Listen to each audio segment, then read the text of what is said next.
예, 안녕하세요. 저 방금 소개받은 애트리의 정상진이라고 합니다.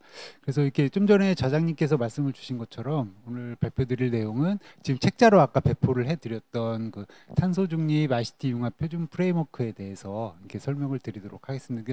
책자를 보시면 아시겠지만 이렇게 분량이 상당히 많습니다. 그래서 그거를 뭐 다 설명드리기는 쉽지 않고 그 프레임워크라는 개념에 대해서 말씀을 드리고 그다음에 그 중에 이제 중요한 사항에 대해서만 제가 이렇게 말씀을 드리도록 하겠습니다.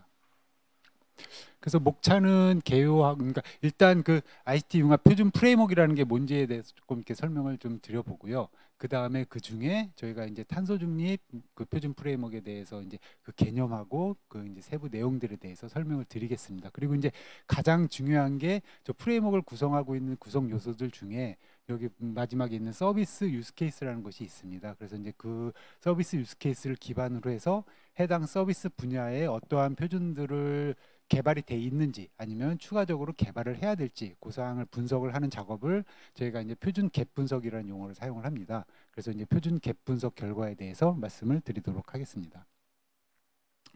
그래서 먼저 이제 프레임워크 개념에 대해서 좀 말씀을 드려보면 기존에 이제 저희가 이제 표준화를 많이 진행을 했죠. 그래서 이제 대부분 이제 잘 아시겠지만 표준을 개발함에 있어서 주로 뭐 정부의 뭐 R&D 과제 기반으로 해서 이렇게 표준을 개발하거나 그런 게 이제 대다수의 이제 특히나 이제 국제 표준은 그런 식으로 많이 진행이 됐는데 그러다 보니까 이제 그 전체적인 큰 그림을 그리다기보다는 그 해당 과제에서 요구를 하는 실제 이제 단위 기술에 대한 표준 쪽 개발을 많이 중점적으로 진행을 했습니다. 그러다 보니까 이제 큰 분야 중에 일부 세부적인 기술 분야에 대해서만 이제 표준이 개발이 되다 보는 그런 문제점이 좀 있었습니다.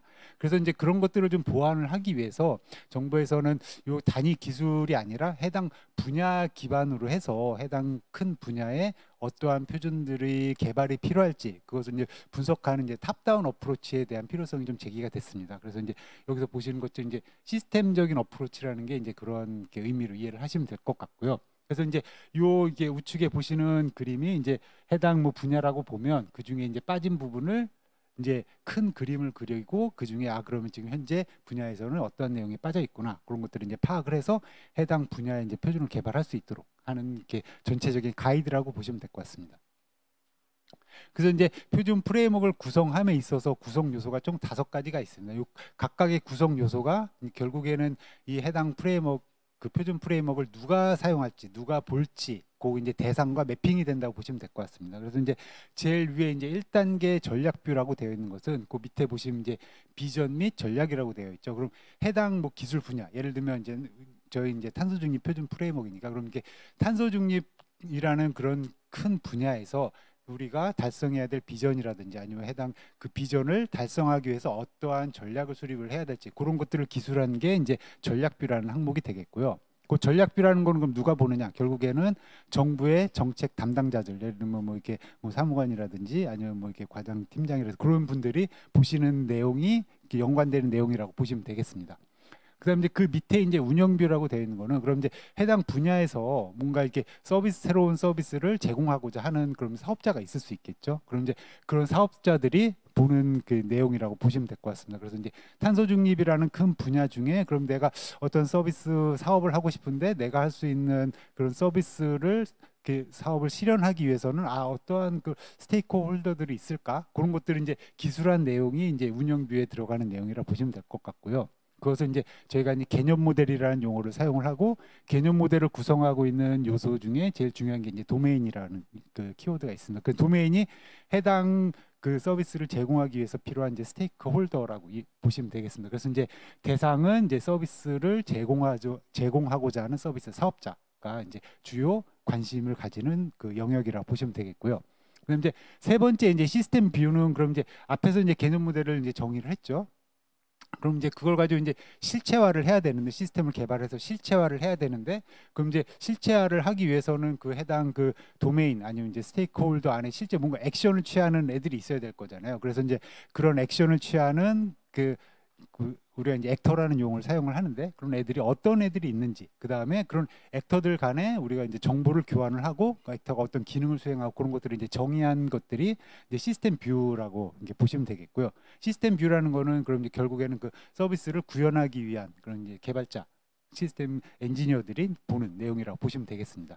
그다음 이제 그 4단계 이제 서비스 뷰라고 되어 있는 거는 이제 앞에서 이제 전체적인 비전, 그다음 개념 모델, 그다음 이제 도메인까지 구성을 했으면 그 도메인에서 우리가 그러면 실제 이제 서비스 어떠한 서비스를 제공할 수 있을지 그게 궁금하잖아요. 그래서 이제 결국에는 이제 서비스를 어떠한 형태로 제공할 수 있을지를 정의한 게 이제 서비스 뷰라고 보시면 되겠고요. 그래서 이제 서비스 뷰에 이제 관심이 있는 그 대상은 서비스를 이제 기획하고 실제 서비스를 개발하는 그런 개발자들이 해당 저 4단계 서비스 뷰의 내용을 관심 있게 볼 수 있겠습니다.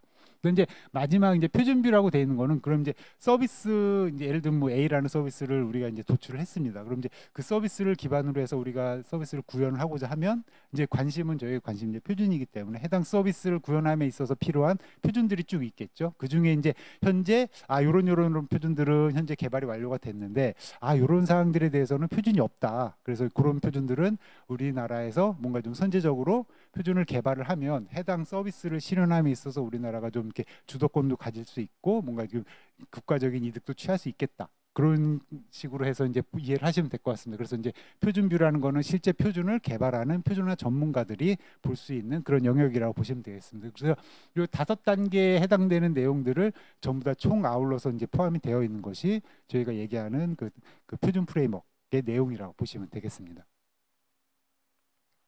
그래서 이거는 이제 그 아까 이제 도메인이라는 걸 말씀을 드렸었죠. 그 중에 이제 한 예시입니다. 그래서 이제 여기 화면에 있는 거는 그 저희가 이제 예전에 개발했던 메타버스 관련된 그 표준 프레임워크 안에 들어가 있는 도메인 중에 이제 몇 개를 뽑아온 거고요. 그래서 이제 도메인 이름을 명칭을 보시면 뭐 스마트홈 서비스 제공자, 그다음 뭐 재난 현장, 그다음 뭐 하이브리드 스포츠 경기 서비스 제공자, 그다음에 뭐 콘텐츠 거래 서비스, 검색 서비스 제공자 이런 식으로 해서 이제 그 메타버스라는 큰 분야를 구성할 수 있는 주요 키 플레이어들을 여기 나열을 했습니다. 이 외에도 이제 그 실제 이제 문서에는 이제 여러 가지 더 다른 도메인들이 더 들어있긴 합니다. 그럼 이제 각각의 도메인별로 해당 도메인이 수행하는 수행 기능들 여기 보시면 예를 들면 하이브리드 스포츠 경기 서비스 제공자다 하게 되면 뭐 스포츠 경기를 뭐 주최하는 주체가 이제 수행 주체가 될 테고 역할은 뭐 경기를 뭐 진행을 온라인 오프라인 뭐 협업해서 진행을 하고 이런 기능들을 뭐 이렇게 수행하는 게 서비스 제공자다라고 이해를 하시면 되겠습니다. 그래서 나머지 도메인에 대해서도 비슷한 게 설명이 다 들어가 있고요. 그래서 이제 도메인의 개념은 이제 이해를 하셨을 것으로 보고요. 그 다음에는 이제 그 도메인을 구성하고 있는 실제 이제 액션을 취하는 이제 액터가 있다고 말씀을 드렸었죠. 그래서 이제 도메인 내에 이런 식으로 이제 액터들이 여러 개가 이제 정의가 됩니다. 결국에는 이제 우리가 서비스를 제공함에 있어서 이 액터들을 이용을 해서 액터들 간의 이제 상호 연관 그 동작을 이용을 해서 이제 서비스를 정의를 하게 되고요. 예를 들면 요 도메인에서는 보시면 뭐 공간 생성 시스템, 뭐 로봇 디지털 트윈, 그다음에 뭐 경기 지원 시스템 이런 액터들이 이외에도 추가적으로 여러 가지가 있지만 이런 것들이 이제 뭔가 액션을 취하는 주요 구성 요소들이다라고 이해를 하시면 되겠습니다. 이제 예시고요. 그럼 이제 그 다음에는 이제 실제 이제 서비스 유스 케이스 서비스를 정의를 하게 되는데 앞에서 이제 정의되었던 액터들을 이용을 해서 정의를 하게 되는데 요것도 이제 그 메타버스의 예시고요. 그럼 여기에는 이제 도메인이 재난 현장, 그다음 메타버스 서비스 제공자, 그다음 이제 사용자 그렇게 세 개의 도메인이 있는 거고 각각의 도메인에 보시면 재난 현장에는 로봇 시스템 그리고 메타버스 서비스 제공자에는 이제 디지털 트윈 관련된 그 액터들이 있고 그다음 사용자에는 뭐 콘텐츠 사용자라든지 뭐 응용이라든지 이런 것들이 이제 액터로 제시가 되어 있습니다. 그럼 이제 그림에서 보시면 이제 그 안에 이제 영문자 I로 해서 이제 되어 있죠. 그게 뭐냐면 그 액터들 간에 서로 교환되는 정보를 나타냅니다. 그래서 예를 들면 좌측 상단에 있는 로봇 제어 정보 같은 거는 로봇 디지털 트윈에서 로봇 시스템으로 저런 정보를 전해주는 거고, 그다음 이제 제어 정보가 오는 거는 결국에는 이제 사용자 응용해서 사용자가 이제 뭔가 조작을 해서 그 정보를 기반으로 해서 그게 실제 그 재난 리모트에 있는 재난 현장에 있는 시스템에 있는 로봇에 정보가 전달되는 그런 흐름이라고 보시면 될 것 같습니다. 그래서 이제 이런 서비스를 기반으로 이제 우측에 이런 게 테이블 형태로 서비스를 정의를 하고, 그다음에 이 테이블을 이용을 해서 각 액터들 간에 교환되는 정보와 그다음에 액터의 기능들 그런 것들을 이제 그 책자 안에 표시를 해놨습니다. 그래서 이것도 이제 마찬가지로 메타버스의 예시라고 보시면 될 것 같고요. 그래서 이제 그 표준 프레임워크가 이제 어떠한 개념을 가지는 데에 대해서 좀 이게 간단히 좀 이렇게 말씀을 드려봤고요. 그래서 이제 정리를 다시 한번 해보면 이 단계는 1단계부터 5단계까지 쭉 있다고 보시면 될 것 같고, 그래서 이제 전략뷰, 그 다음에 운영뷰, 시스템뷰, 서비스뷰, 표준뷰 각각의 이제 요소들에 대해서 해당 문서 내 내용이 기술이 되어 있습니다. 네. 그래서 이 단계에 따라서 개발이 되고요. 그래서 이제 기대 효과는 이게 그 보시는 것처럼 이제 정책 담당자 같은 경우는 이제 비전을 설정하고 할 때 사용을 할 수 있고, 그다음 뭐 사업자들, 그다음 이제 서비스를 개발하는 뭐 시스템 엔지니어, 개발자, 그다음 표준을 실제 만드는 표준화 전문가, 그다음 이제 뭐 사용자들 이런 식으로 이제 다양한 기대 효과를 얻을 수 있겠습니다. 그래서 이제 이러한 표준 프레임워크를 개발하는 게 이제 저희가 뭐 이렇게 저희 맘대로 개발을 하는 건 아니고요. 저희가 이제 그 과기부와 협력을 해서 이제 개발을 하고 있습니다.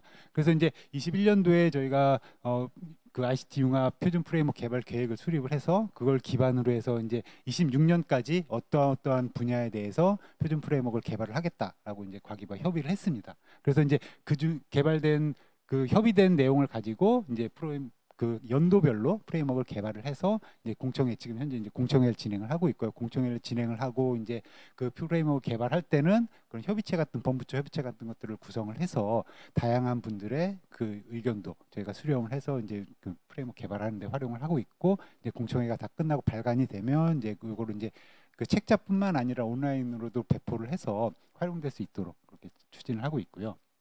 지금 이제 과거에 저희가 21년도부터 프레임워크를 개발을 했습니다. 19년도부터 개발을 했습니다. 그래서 이제 보시는 게 뭐 스마트 헬스, 스마트 팜, 그다음에 뭐 이동체, 에너지, 뭐 5G, 트윈, 메타버스, 배달 로봇, 작년 배달 로봇까지 개발이 완료가 됐고, 예, 그 관련된 그 문서는 여기 이제 보시는 그 이렇게 사이트에서 다운을 받을 수 있고요. 지금 가지고 계신 그 책자의 맨 뒤에 보시면 QR 코드가 있습니다. 그 QR 코드에 접속을 하시면 이 두 사이트가 각각 있습니다. 그래서 거기서 검색을 하시면 책자 제일 뒷표지에 있습니다. 뒤에 뒷표지에. 예, 그래서 다운 받으실 수 있겠습니다. 네. 그래서 이제 그 24년도 개발 그 분야로 저희가 이제 당초에 이제 10개 정도의 개발안을 가지고 그 전문가들 설문조사를 해서 이 중에서 이제 환경 ICT 융합과 재난안전 두 개의 분야를 개발 대상 분야로 선정을 했습니다. 그래서 이제 과기부 부처와 협의를 해서 그 중에 이제 환경 ICT 융합 분야를 선정을 해서 저희가 지금 이제 환경 ICT 중에서 탄소 중립으로 개발을 하고 있고요. 그럼 이제 그 탄소 중립 표준 프레임워크에 대해서 이제 본격적으로 말씀을 좀 드려보도록 하겠습니다. 그래서 이제 앞에서 두 분 교수님께서 이제 여러 번 말씀을 해주셨는데 사실 탄소 중립 중요한 이슈죠. 그래서 이제 그럼 이제 저희가 이제 탄소 중립 표준 프레임워크를 만들어야 되기 때문에 요거는 이제 정부와 같이 뭔가 이렇게 보조를 맞춰서 연계돼서 개발을 해야 될 그 필요성이 가장 크다라고 보시면 될 것 같습니다. 그래서 이제 정부에서는 20년, 21년, 23년 탄소 중립 관련된 다양한 그런 게 정부 정책을 고시를 했습니다. 20년도에는 뭐 2050 탄소 중립 추진 전략도 있고, 그다음에 21년도에는 그 뭐 탄소 중립 기술 혁신 추진 전략, 그다음 작년에는 뭐 디지털 전환을 통한 탄소 중립 촉진 방안 이런 식으로 이제 다양한 정부 정책과 전략을 공표를 했고, 이 중에 이제 제일 최근 전략인 그 23년도에 나온 이제 디지털 전환을 통한 탄소 중립 촉진 방향 요것과 이제 그 연계해서 저희가 이제 표준 프레임워크를 구성을 했습니다. 그래서 이제 그럼 그 탄소 중립 표준 프레임워크에서 이제 다룰 범위를 설정을 해야 되는데, 그거는 이제 앞에서 말씀드린 그 이제 탄소 중립 촉진 방안 그 정책에 나와 있는 것과 그다음에 이제 관련된 표준화 기구, 이제 ITU하고 그다음에 이제 JTC1 등의 주요 표준화 기구에서 그런 탄소 중립이라는 키워드로 뭐 진행되는 뭐 현황이라든지 아니면 그 표준 체계라든지 그런 것들을 저희가 분석을 해서 결국에는 이제 요 세 가지 분야로 구성을 했습니다. 그린 오브 ICT, 바이 ICT, 그린 에코시스템이고요. 결국에 이제 그린 오브 ICT는 ICT 쪽에 분야를 이렇게 효율을 향상시키는 거죠. 그다음에 이제 바이 ICT는 ICT 가지고 뭔가 이렇게 타 분야를 해보는 거고, 그다음에 에코시스템은 전체적인 생태계가 되겠고요. 그래서 요 궁극적인 이제 탄소 중립, 뭐 카본 넷제로를 달성하기 위해서 이제 그린 오브 ICT 분야에서는 중요한 요소가 결국에 이제 ICT 부문에서 그 에너지를 많이 쓰는 거는 두 가지죠. 이제 데이터 센터하고 그 통신 네트워크 두 가지 이동통신망이 있을 테고, 그다음에 이제 그린 바이 ICT에서는 이제 타 부문 자체에 뭐 예를 들면 뭐 시멘트 공정이다. 그럼 이제 공정 자체를 개선하는 거는 사실 ICT를 활용하는 건 아니기 때문에 ICT를 활용을 해서 뭔가 이렇게 그 타 부문의 효율을 향상시킬 수 있는 쪽으로 집중을 했습니다. 그다음에 이제 그 생태계 관련해서는 뭐 순환 경제라든지 뭐 자원 재활용, 그다음에 온실가스 측정 이런 것들을 고려를 했고요.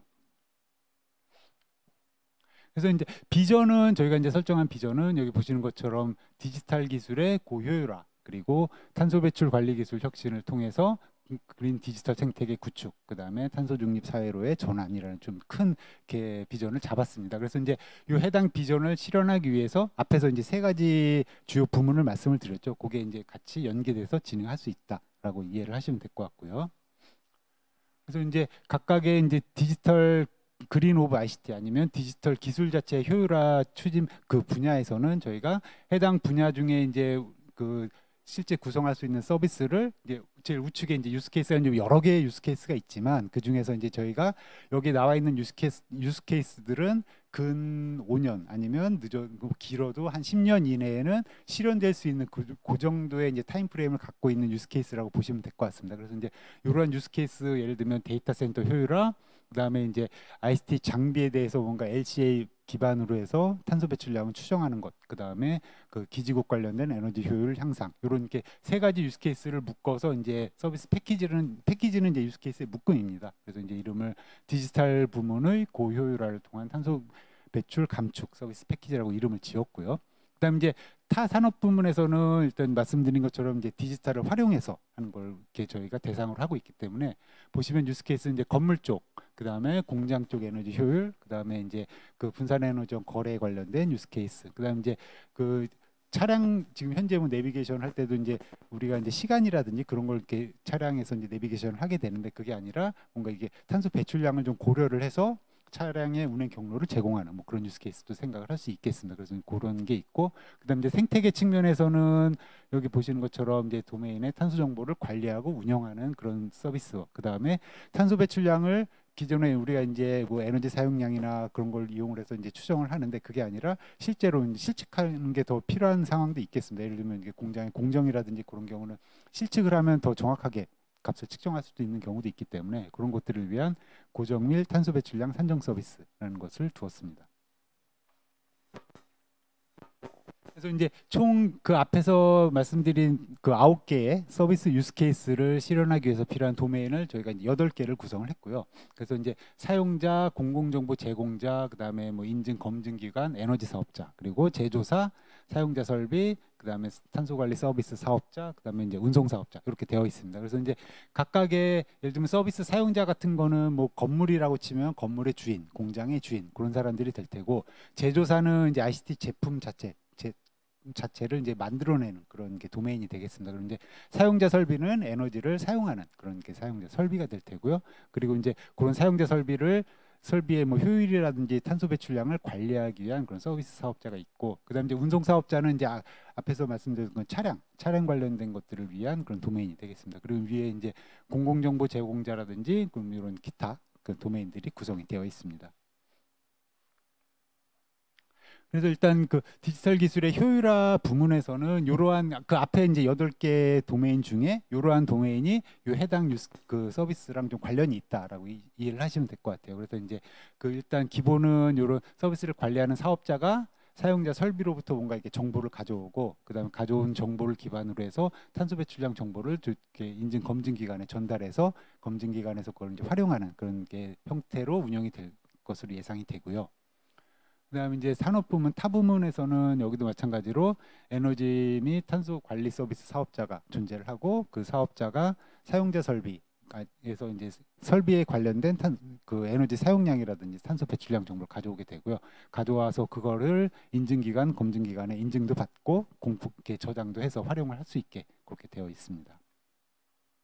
그다음 생태계도 마찬가지로 그 사업자가 관련된 정보들을 다 취득을 해서 이제 인증 검증 기관에 그렇게 제출을 해서 거기서 유지 관리를 하는 그런 서비스가 되겠습니다.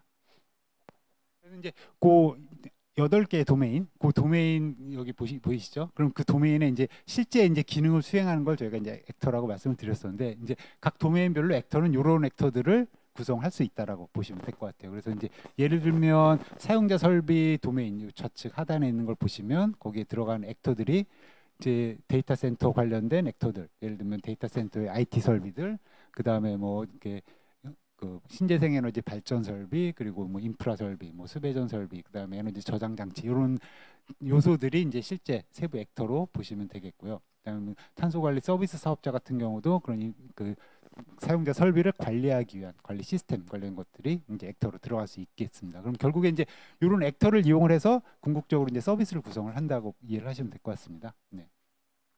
참고하시면 될 것 같고요.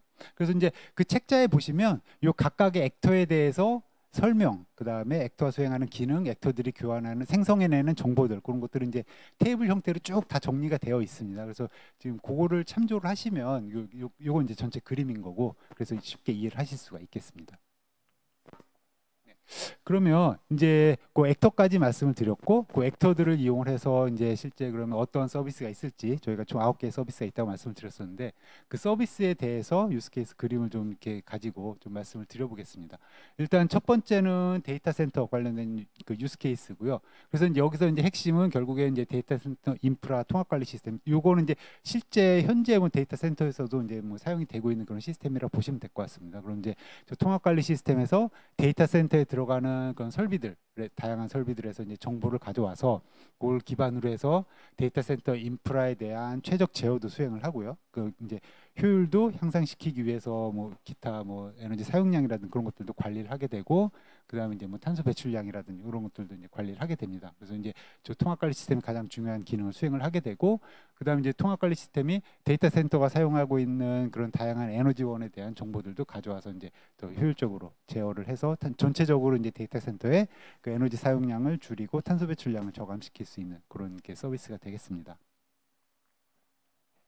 그다음에 이제 두 번째는 이제 ICT 장비 쪽 측면에서 이제 탄소 배출량을 그 예측하는 그런 서비스가 되겠습니다. 그래서 이제 통상 우리가 이제 ICT 장비를 사면 이제 운용을 하면서 이게 탄소 배출량을 이렇게 에너지를 얼마큼 쓰는지 알기 때문에 이제 탄소 배출량을 추정을 하게 되는데 그게 아니라 이제 사기 전에 아 우리가 이렇게 어떤 장비를 뭐 이렇게 컴퓨터를 사려고 한다. 근데 이제 이 컴퓨터는 예를 들면 운영을 뭐 이렇게 5년 동안 할 때 뭐 평균 얼마의 시간으로 하면 그 총 기간 동안 탄소 배출량은 얼마나 된다. 뭐 그런 거 이제 추정값이 있으면 가격은 좀 비싸더라도 탄소 배출량이 좀 적은 그런 것들을 구매를 할 수도 있겠죠. 그래서 이제 그런 시나리오를 고려한 유스 케이스라고 보시면 될 것 같습니다. 그래서 이제 저 제일 좌측에 그 장비 규격 관리 시스템이라는 게 제조사에서 장비를 새로운 장비를 만들게 되면 그 장비를 가지고 장비에 대한 이제 효율도 인증을 받고 그 효율을 기반으로 인증된 효율을 기반으로 해서 이제 운영 그런 시간이라든지 그런 것들을 이제 그 추정을 하는 거죠. 추정을 해서 이제 탄소 배출량을 이렇게 산정을 해서 그걸 가지고 이제 검증을 받아서 이제 해당 그 제품의 장치에 대한 그런 탄소 배출량을 추정을 해서 그런 것들을 이제 그 플랫폼에 이렇게 통보해주는 그런 유스 케이스가 되겠습니다.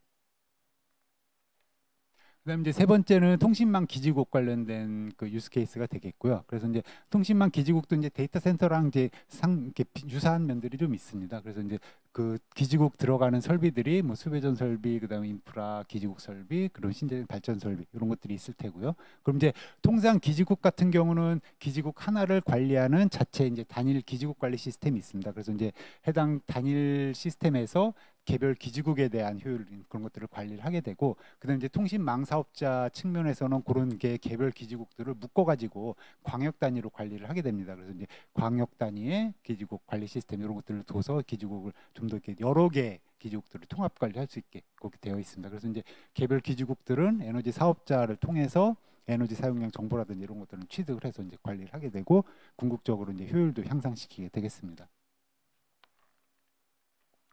예, 그 다음에 이제 그 ICT를 활용한 타 부문의 에너지 효율 향상, 탄소 배출량 저감 관련된 유스 케이스 이제 네 가지가 있다고 말씀을 드렸었죠. 첫 번째 이제 건물 같은 경우도 마찬가지로 여기 우측 하단에 있는 건물 에너지 관리 시스템이 있고요. 그럼 이제 에너지 관리 시스템이 건물 내에 들어가는 주요 설비들의 이제 정보를 가져오게 됩니다. 그래서 이제 건물에 들어가는 저희가 대상 설비로 하는 것들이 인프라 설비가 있고 인프라라고 하는 거는 이제 뭐 공조라든지 그다음에 열이라든지 그런 기타 다양한 게 설비라고 보시면 되겠고요. 그다음에 이제 요새는 이제 건물 내에 그런 게 신재생 뭐 태양광 패널이라든지 그런 거 이제 설치를 하고 있기 때문에 건물에 설치된 신재생 발전 설비 관련된 정보.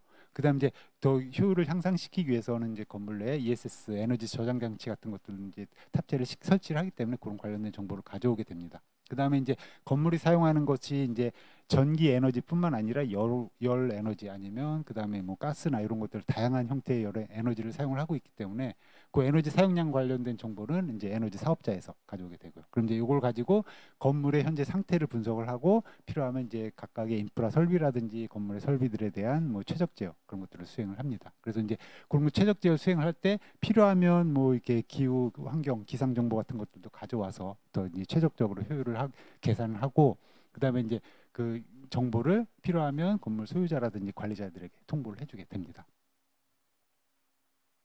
그 다음에 이제 공장도 건물과 뭐 유사합니다. 다만 이제 공장 같은 경우는 공장 설비 공정이 있기 때문에 해당 공정에 대한 탄소 배출량을 뭐 이게 에너지 사용량이 아니라 공정 좀 더 정확하게 측정을 하고 싶다. 그러면 이제 저기 좌측에 있는 그 탄소 측정 장치라는 걸 활용을 해서 탄소 배출량을 더 정확하게 측정을 할 수 있겠죠. 그럼 이제 그런 걸 기반으로 해서 공장 설비의 제어라든지 그다음에 공장 내에 있는 제조 설비 이런 것들을 최적화 이런 것들을 수행을 하고 그다음 관련된 그 탄소 배출량 정보라든지 그런 것들은 그 탄소 정보 관리 플랫폼에 통보를 해주게 됩니다.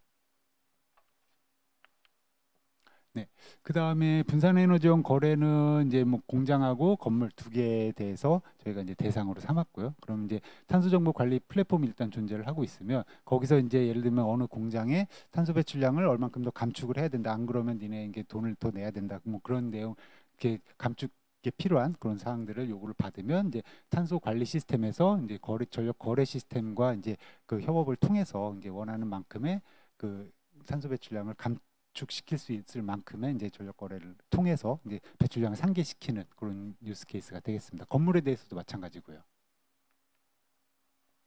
그다음에 이제 탄소 배출량을 고려한 차량 경로 최적화 시스템은 이제 차량이 있을 때 이제 기존의 이제 시간이나 그런 거에 기반한 경로, 그다음에 탄소 배출량을 고려한 경로 두 가지를 가지고 계산을 해서 시간은 좀 더 걸리지만 대신에 이제 사용자가 언제까지 도착해야 되는 그런 시간 제한이 있다고 치면 그 제한 내에서 좀 더 이렇게 탄소 배출량을 줄이면서 이렇게 할 수 있는 그런 경로들을 계산을 해서 이제 차량에게 통보를 해주게 되면 전체적인 이제 운송 사업자는 해당 내용을 가지고 해당 자신의 그 운송사 내에 이제 탄소 배출량 정보를 취합을 해서 이제 플랫폼에 이렇게 전달을 하게 되고요. 그래서 이제 요 유스 케이스 같은 경우는 이제 개별 뭐 이렇게 자가용 운전자를 대상으로 하기보다는 뭐 이렇게 택배사라든지 좀 이렇게 대규모 운송 사업자를 대상으로 하는 서비스라고 보시면 될 것 같습니다. 네, 그 다음은 이제 생태계 측면에서 이제 유스 케이스가 두 개가 있고요. 첫 번째가 이제 도메 탄소 정보 관리 운영 서비스 그리고 두 번째가 고정밀 탄소 배출량 산정 서비스가 되겠습니다. 그래서 이제 탄소 배출량 운영 정보 관련된 정보의 관리하고 운영 서비스는 여기 가운데에 있는 탄소 정보 관리 플랫폼에서 이제 도메인별 그러니까 예를 들면 건물이라든지 공장이라든지 차량 그 운송사라든지 그다음에 뭐 데이터 센터 그다음에 뭐 기지국 뭐 다양한 그런 시스템에 설치되어 있는 시스템에서 정보들을 다 일괄적으로 가져와서 그 취합된 정보를 가지고 적당하게 이제 가공도 하고 그다음에 이제 필요하면 사용자에게 이제 API 인터페이스를 통해서 이제 원하는 사용자에게 관련된 정보들을 가공을 해서 제공할 수 있는 그런 유스 케이스가 되겠습니다. 그래서 이제 요 관리 플랫폼 정보에서 이제 그 각 도메인별 대상 도메인별 그 제출한 그런 탄소 배출량 정보 같은 것들을 뭐 검증하는 그런 기능들도 수행을 할 수 있고요. 그다음 이제 마지막으로 이제 고정밀 탄소 배출량은 그 산정 서비스는 아까 말씀을 드렸던 것처럼 이제 실제 공정 같은 데서 더 이게 정확하게 측정을 하기 위해서 필요한 그런 서비스 유스 케이스가 되겠습니다. 그래서 이제 저 좌측에 이제 탄소 배출량 산정 시스템에서 해당 공정에서 사용하고 있는 원자재 관련된 그런 게 탄소 배출량 정보, 그다음에 이제 공정 자체에서 사용하고 있는 에너지, 그다음에 이제 공정을 통해서 예를 들면 화학적으로 해서 뭐 그 이산화탄소가 나올 수도 있죠. 그럼 그런 것들을 종합적으로 고려를 해서 산정을 하고 그다음에 이제 그걸 가지고 이제 검증을 받는 그런 형태의 서비스 유스 케이스가 되겠습니다. 그래서 이를 위해서는 이제 저 좌측 하단에 있는 그런 탄소 배출량을 측정하는 별도의 측정 장치 같은 것들이 이제 필요하겠죠. 그래서 총 이제 9개의 유스 케이스에 대해서 이제 말씀을 드렸고요. 그럼 이제 그 다음에는 이제 필요한 작업이 각 유스 케이스를 실현하는 데 필요한 어떠한 표준들이 있는지가 이제 이 프레임워크에 나와 있다고 제가 처음에 말씀을 드렸었는데 이제 그 관련된 그 절차를 표준 갭 분석이라고 한다고 말씀을 드렸습니다. 그래서 이제 갭 분석을 어떻게 하는지에 대해서 좀 말씀을 드리겠습니다. 그럼 이제 그 유스 케이스 중에 이제 첫 번째 유스 케이스인 그 데이터 센터 관련된 유스 케이스를 가지고 좀 설명을 드려보면, 요 그림 이제 데이터 센터 유스 케이스 그림이죠. 그럼 이제 여기서 보시면 크게 이제 빨간 동그라미로 돼 있는 부분이 표준화가 좀 필요한 그런 부분이라고 보시면 될 것 같습니다. 그래서 이제 저 좌측에 있는 동그라미에서는 데이터 센터에 들어가 있는 다양한 설비들이 있는데, 그런 설비들의 상태 정보를 수집하고 그 다음에 그런 설비들을 관리를 하기, 어떻게 관리할지 그런 요구사항 관련된 정보 그 표준화가 필요하다라고 이해를 하시면 되겠고요. 그 다음에 이제 두 번째는 이제 그런 설비들을 관리하기 위한 인프라 관리 시스템에서 이 관리 시스템이 어떠한 기능을 수행을 해야 될지 그런 이제 요구사항이 있겠습니다. 그다음 이제 세 번째는 데이터 센터에 이제 공급되는 에너지 관련돼서 이제 어떠한 에너지가 어떻게 공급이 되는지 관련된 정보들에 대한 요구사항이 필요하겠고요. 그럼 이제 첫 번째 그 데이터 센터 설비 관련된 상태 요구사항에서는 실제 이제 표준으로 필요한 항목들을 보면 설비 상태나 그다음에 이제 요 관리 시스템에서 제어를 하기 위해서 필요한 제어 정보, 그런 것들을 이제 뭐 표준 데이터 모델 형태로 제공을 해야지만 다른 서비스 간의 이제 상호 연동이 가능하기 때문에 그런 데이터 모델, 그다음에 상태를 전송하는 전송 프로토콜, 이런 것들이 이제 표준으로 만들어질 필요성이 있겠습니다. 그다음에 관리 시스템 관련해서는 시스템에 대한 요구사항과 그다음 뭐 참조 구조, 그리고 이런 것들을 어떻게 효율적으로 운영할 수 있을지 운영 지침 같은 것들을 만들 필요가 있겠고요. 그다음에 이제 데이터 센터에 공급되는 에너지 관련돼서는 그 전력의 뭐 품질이라든지 사용량, 발전량, 이런 정보들이 표준으로 만들어져야 될 필요성이 있겠습니다. 그럼 이제 요 이렇게 앞에서 이제 빨간 동그라미로 되어 있던 것들을 이제 표준 항목으로 저희가 이제 도출을 할 수 있겠습니다. 그래서 이제 관리 서비스에서는 요 시스템의 요구사항, 참조 구조, 운영 지침, 그다음에 설비 데이터에서는 요 이제 상태, 그다음에 전송 프로토콜, 그리고 이제 에너지 정보에서는 이런 것들이 이제 표준 항목으로 저희가 도출을 했고요. 그럼 이제 우측에 이제 식별 표준, 잠재 표준이라고 이제 동그라미가 되어 있는데, 식별 표준이라는 거는 요 해당 표준 항목에서 기존에 개발된 그 표준들이 있다는 의미라고 보시면 되겠고요. 그다음 이제 잠재 표준은 이제 이러한 새로운 표준 개발이 필요하다라고 이해를 하시면 될 것 같습니다. 그럼 이제 두 개가 동그라미가 다 돼 있는 것들은 예를 들면 그 시스템 요구사항 관련해서는 기존에 이런 것들이 있긴 하지만 저희가 이제 새롭게 정의하는 서비스를 실현하기 위해서는 추가적인 기능들이 더 표준으로 만들어져야 된다라고 이해를 하시면 될 것 같습니다. 그리고 이제 아예 이제 빈칸으로 돼 있는 거는 이게 잠재 표준은 없다. 즉 예를 들면 설비 상태 전송 프로토콜 같으면 이런 것들은 이미 이제 다양한 표준들이 이미 다 완성이 되어 있어서 그걸 활용하면 된다라고 이해를 하시면 되겠습니다. 그래서 이제 식별 표준을 먼저 분석을 합니다. 그래서 이제 시스템 요구사항 관련해서 이제 표준화 기구, 그다음에 해당 표준화 기구에서 관련되는 표준들, 그다음에 이제 표준명, 이렇게 해서 테이블 형태로 책자에 이제 들어가 있습니다. 그래서 쭉 분석, 국제 표준, 국내 표준, 뭐 케이스 표준, 단체 표준, 다양한 표준을 다 분석을 하고요. 그다음에 요거는 이제 그 표준을 항목별 이제 잠재 표준으로 세부적으로 이제 어떠한 표준들을 만들어야 될지 그런 것들을 이제 리스트업을 했습니다. 그래서 이제 이 중에 이제 일부는 표준이 현재 개발 중인 것들도 있고 아예 그 표준이 개발이 안 되고 있는 것들도 있습니다. 그래서 이제 개발 중인 것들은 여기 그 오른쪽에서 두 번째 칸에 보시면 이제 내용이 채워져 있는 것들은 해당 표준화 기구에서 표준이 개발이 되고 있다라고 보시면 되겠고요. 없는 것들은 이제 표준을 만들어야 되고, 그럼 결국에는 이제 표준을 개발하는 그런 개발자 입장에서는 그럼 이렇게 우리가 표준을 이렇게 데이터 센터 분야, 효율 분야에 표준을 만들려면 어디를 할까 보면 결국에 이제 이렇게 뭐 요구사항이라든지 참조 구조 이런 쪽은 우리가 표준을 만들 그런 건덕지가 많이 있다라고 이해를 하시면 되겠죠. 그럼 그런 쪽으로 이렇게 활동을 하면 좀 더 이렇게 쉽게 그 관련 분야에 대한 기술적 선점도 충분히 가능할 것으로 예상이 됩니다. 그래서 이제 그 앞에서 이제 갭 분석 그 식별 표준, 잠재 표준을 분석을 한 걸 이제 쭉 이렇게 총괄적으로 하나로 이제 그 표로 만든 게 이제 표준 갭 분석 매트릭스라는 거고요. 그래서 여기 요 표만 보시면 요 해당 예를 들면 인프라 에너지 관리 시스템 요구사항 표준 표준 항목에 대해서는 표준화 현황 국제 국내, 그다음 이제 이게 뭐 새로 만들어야 될지 아니면 이렇게 만들어진 게 있는지 그런 것들을 파악하실 수 있겠습니다. 그다음 이제 각각의 항목에 대한 우선순위도 저희가 이렇게 나름의 그 전문가분들의 자문을 통해서 우선순위 설정을 해 놓았습니다. 네. 그래서 이제 그 탄소 중립 표준 프레임워크라는 것에 대해서 전체적인 개념과 그다음에 이제 실제 이제 표준 갭 분석이라는 걸 어떠한 형식으로 절차를 통해서 진행을 하는지에 대해서 좀 이렇게 설명을 드렸고요. 그래서 이제 지금 유스케이스 하나에 대해서 이제 말씀을 드렸는데 다 나머지 8개 유스케이스에 대해서도 이제 동일한 작업을 통해서 저희가 이제 갭 분석을 완료를 했습니다. 그래서 이제 그 각각의 내용은 참조를 하시면 될 것 같고, 그다음에 이제 말씀드렸던 것처럼 요 문서는 그 애트리 지식 공유 플랫폼하고 그다음 TTA 사이트에서 다운을 받으실 수 있습니다. 그래서 이제 과거의 것들은 여기서 지금 다 올라와 있고, 지금 올해 개발되는 것들도 개발이 완료가 돼서 발간이 되면 해당 사이트에 이렇게 게재가 될 예정입니다. 네, 이상으로 발표를 마치도록 하겠습니다. 네, 감사합니다.